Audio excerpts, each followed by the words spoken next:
চরিত্রের ভিত্তিতে, নৈতিকতার ভিত্তিতে ভদ্রতা প্রমাণিত হয়। তাইলে এক নাম্বার হলো আচরণে বোঝা যায় সে জান্নাত চায় না। দুই, ওয়ারাদু বিল হায়াতিদ দুনিয়া, দুনিয়ার জীবন নিয়েই যে খুশি হয়ে আছে। এ খাইতেছে, ঘুমাইতেছে, পেশাব করতেছে, বাথরুমে যায়, টয়লেটে যায়, নাচে গায়, একবেলা উপার্জন, একবেলা বিনোদন, খাইয়া ফইরা রঙ্গরসে চলতেছে। একবেলা 8 ঘন্টা ডিউটি করে, 10 ঘন্টা পরিশ্রম করে উপার্জনের জন্য, আর এরপরে বাকি টাইম বিনোদন। বিনোদন হয় টেলিভিশন, নয় মোবাইল, নয় সাজগোজ, নয় বন্ধুদের আড্ডা, নয় লম্বা কোনো ভ্রমণ, নয় কোনো ঢাকার থেকে মোটরসাইকেল সারে কক্সবাজার গিয়া থামে, হ্যাঁ, কোনো না কোনো মেয়ের সাথে গপসপ মারতেছে। এই ও মুরব্বীরা বৈশা বৈশা চা দোকানে বসে বসে আপনার বিড়ি খাইতেছে, বন দিয়া চা দিয়া ভিজাইয়া খাইতেছে, আর গপ মারতেছে, বুদ্ধি দিতে আছে। বাংলাদেশ বুদ্ধি দিয়ে সাইরা আলহামদুলিল্লাহ এখন আমেরিকারে বুদ্ধি দিতেছে। দেখবে জাতিসংঘ তো মূলত চলে আমাদের বাংলাদেশের চা দোকানের বুদ্ধিতে। জাতিসংঘের মেইন যে অফিস, শাখা অফিসগুলো যেগুলা, এটা সব চা দোকান। জাতির শ্রেষ্ঠ সন্তান যারা, জাতির সবচেয়ে বুদ্ধিমানরা বসবাস করে চা দোকানে। এরা হলো পৃথিবীর শ্রেষ্ঠ সন্তান, এরা মাটির শ্রেষ্ঠ সন্তান। এগো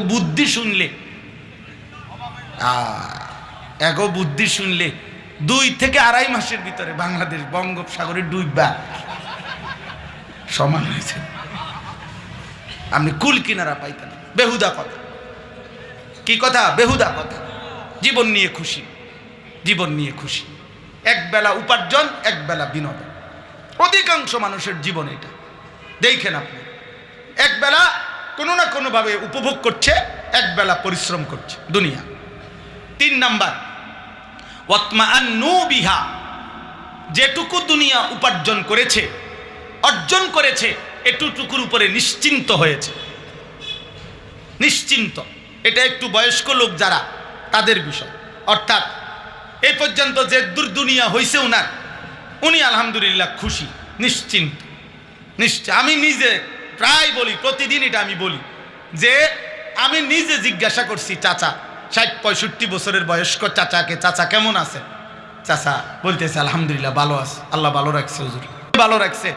কথাটা যদি একটু বুঝায় কইতেন। চাচার বক্তব্য হইল আল্লাহর রহমতে তারা 3 জন বিদেশ, 1, 2, 4টা মেয়ে বিয়া দিছে, 3 একখান বিল্ডিং করছি, 4টা রুম, ভিতরে 2টা বাথরুম। আল্লাহর রহমতে হুজুর বাথরুমগুলোও টাইলস। আল্লাহু আকবার। আল্লাহ পাক ওনাকে এত বড় নিয়ামত দিছে যে অন্যান্য রুমে তো টাইলস লাগাইছে, আল্লাহর দয়ায় বাথরুমেও টাইলস লাগাইছে। কত বড় নিয়ামত। ওনার বাপ দাদা পূর্বপুরুষ মাটিতে পেশাব করত, আল্লাহর রহমতে এখন উনি ওনার জিফুত নাতি নাতনি নিয়ে টাইলসে পেশাব করে। নিয়ামত, আল্লাহর নিয়ামত। অনেক বড় কিছু এটা, অনেক বিরাট কিছু।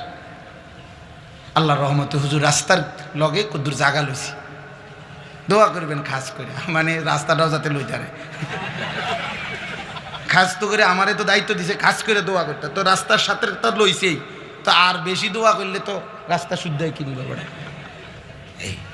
এই হইল ব্যাংকে কিছু টাকা জমছে, আল্লাহর রহমতে আপনাকে দোয়ায়, 10 জনের দোয়ায় আল্লাহ ভালো রাখছে। আল্লাহর কাছে যা চাইছি আল্লাহ সব দিছে। এই যে নিশ্চিন্ত। কি নিয়ে নিশ্চিন্ত হইল? দুনিয়া।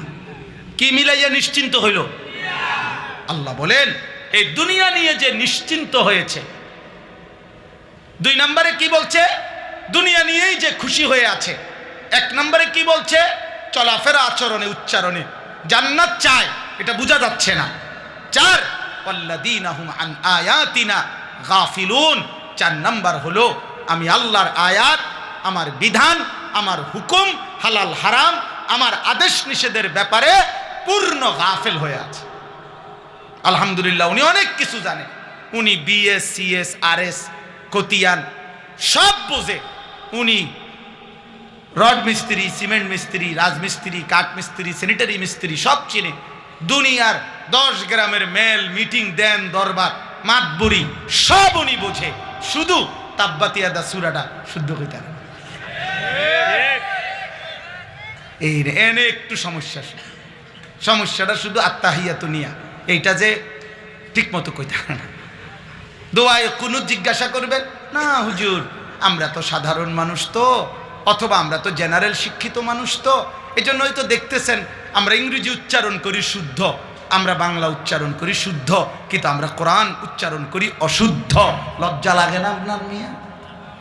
ওই ভদ্রলোক সবচেয়ে বেশি অবুঝ, যেই ভদ্রলোক জীবন চলার জন্য বাংলা কথা বলে শুদ্ধ ভাষায়, ইংরেজি কথা বলে শুদ্ধ ভাষায়।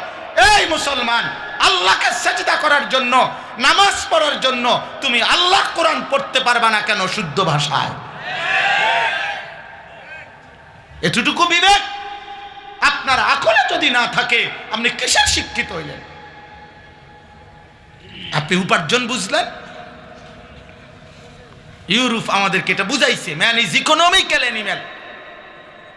আধুনিক বস্তুবাদের স্লোগান এটা, ক্যাপিটালিজমের স্লোগান এটা, ইউরোপের স্লোগান এটা, যে মানুষ একটি অর্থনৈতিক প্রাণী, জীবনের অর্থই হলো উপার্জন। পুঁজিবাদের কথাই এটা। এজন্য আজকের পৃথিবীর সব আয়োজন, পৃথিবীর আয়োজন আরো গতি, আরো গতি, আরো সুন্দর, আরো আরাম, আরো মজা, আরো আপনার 30 মিনিটে পৌঁছবেন, আপনার জন্য নতুন প্রযুক্তি আসতেছে 20 মিনিটে পৌঁছবেন, নতুন প্রযুক্তি আসতেছে 15 মিনিটে পৌঁছবেন।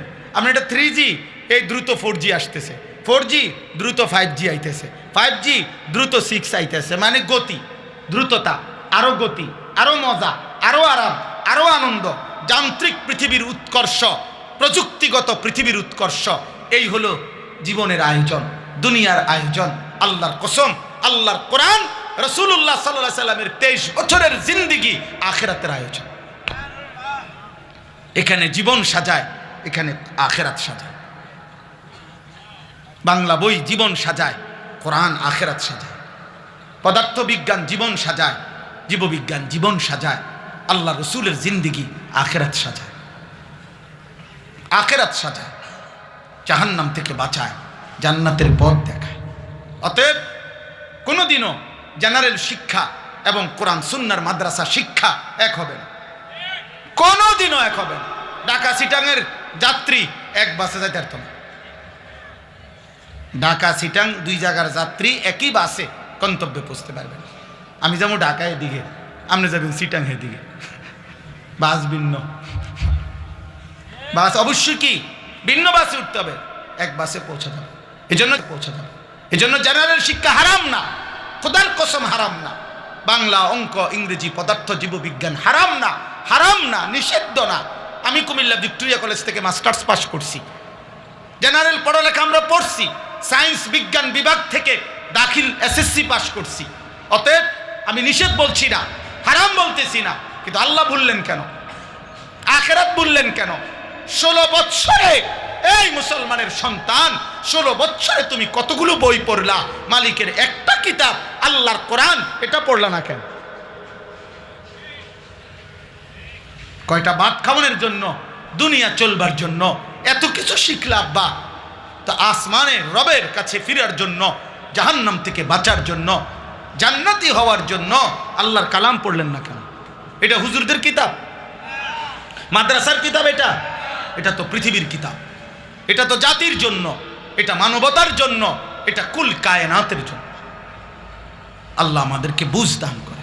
অতএব কোনোভাবে কোনো যুক্তিতেই কোরআন না পড়ে, সেজদা না শিখে, আল্লাহ রসুলের সুন্নাত না জেনে মুসলিম পরিচয়ধারী কোনো ব্যক্তি নিজেকে বুদ্ধিমান ভাববেন না। দৈন্তান নয় কান না।